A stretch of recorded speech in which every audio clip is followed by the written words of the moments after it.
Hello and welcome to another Big Finish throwback review.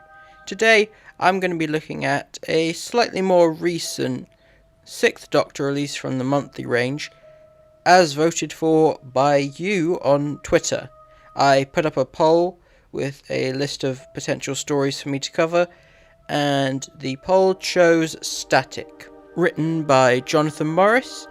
And if you'd like to be involved in choosing future reviews, then be sure to follow me on Twitter, where I'll be regularly posting polls for potential content I'd like to cover. And also, if you haven't already, please support the channel by hitting subscribe, liking, turning on notifications, and commenting your thoughts on the story below. This was one of the most anticipated releases from the monthly range that I wanted to get, as I'd heard so many good reviews about it prior to getting my hands on a copy. This is a particular story where it's best to go in without too many spoilers, so I'm not going to reveal too much, at least not initially, but be warned as the review goes on, I may start talking more specific details about the plot. Static sees a young couple visiting a small isolated caravan site in the hopes of trying to deal with their relationship problems following a traumatic event.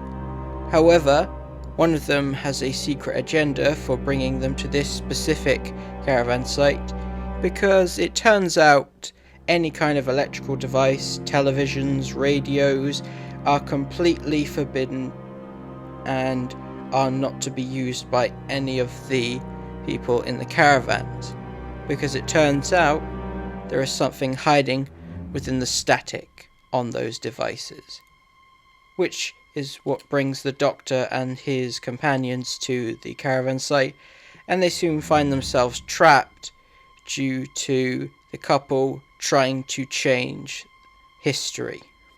To begin with, let's discuss this episode's TARDIS team, as I haven't really covered this particular group as of yet on my channel, that being the 6th Doctor, Flip Jackson, and Constance Clark.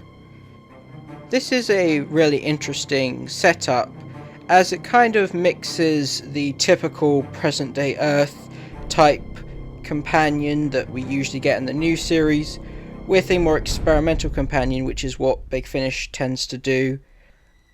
Constance, played by Miranda Raisin, best known for playing Tallulah in Daleks in Manhattan, is a lead Wren from the 1940s. Flip, played by Lisa Greenwood, who was also the first ever Doctor Who actor that I got to meet and interact with, which was really fun.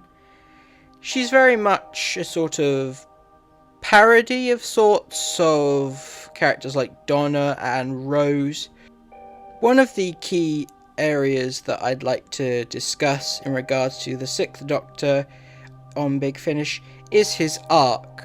Up until this point, I've mostly covered the stories during the early days of him trying to better himself, starting off as quite abrasive and cold, growing to be more mellow and ultimately likeable, arguably one of the kindest Doctors.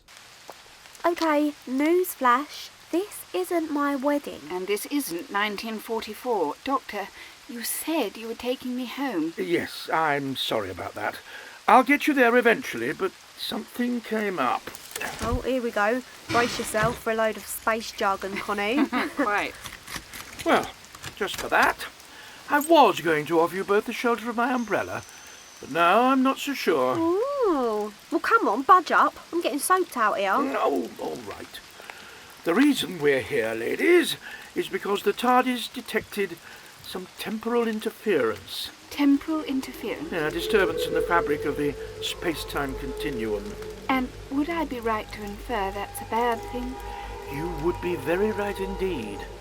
Prolonged exposure can have all sorts of nasty side effects. And it's here, in this caravan site. Now, hereabouts, the temporal disturbance is diffuse. It's somewhere in this general area. Shouldn't be too hard to find. Well, that's not too vague at all, is it? In terms of the concept, it starts off very atmospheric and really creepy. I think a particular highlight is definitely the part 1 cliffhanger.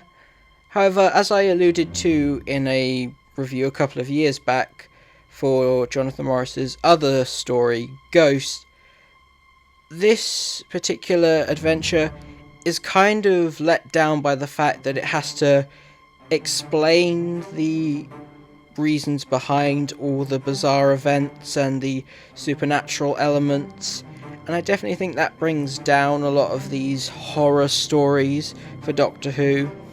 Being science fiction, it's always difficult when Doctor Who tackles fantasy and the supernatural, as it always feels the need to offer an explanation and a scientific reason behind what's going on, and it's well explained and it's an interesting concept, but it takes away the fear factor, I suppose, and that was something that really disappointed me on my initial listening of this story.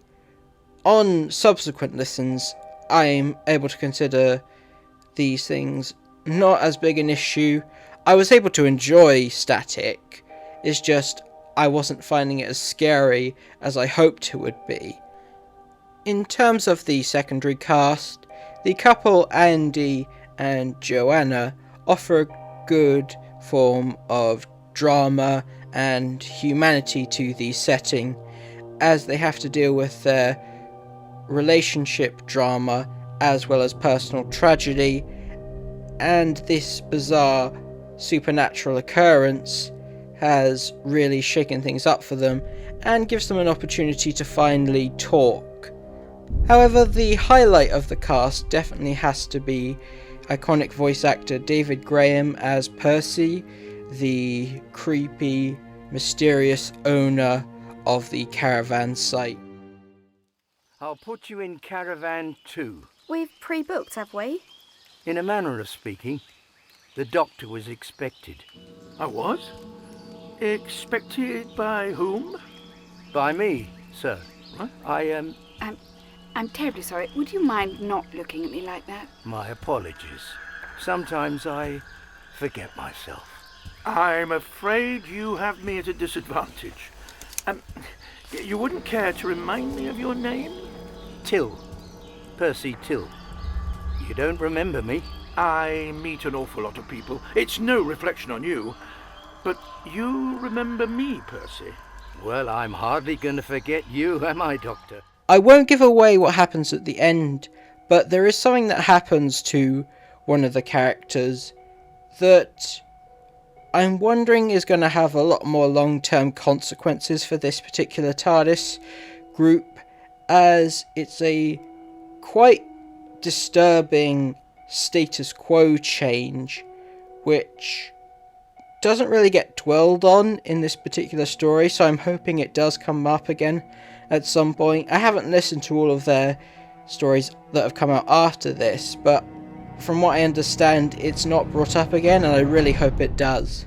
Overall, while it does sound like I'm a bit too down on this particular story, I will admit it is really good.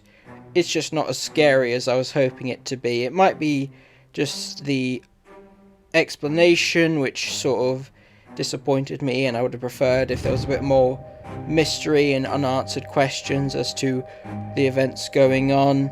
But for those who want that sort of closure and prefer it to be a bit more open and less frightening, you'll definitely enjoy it.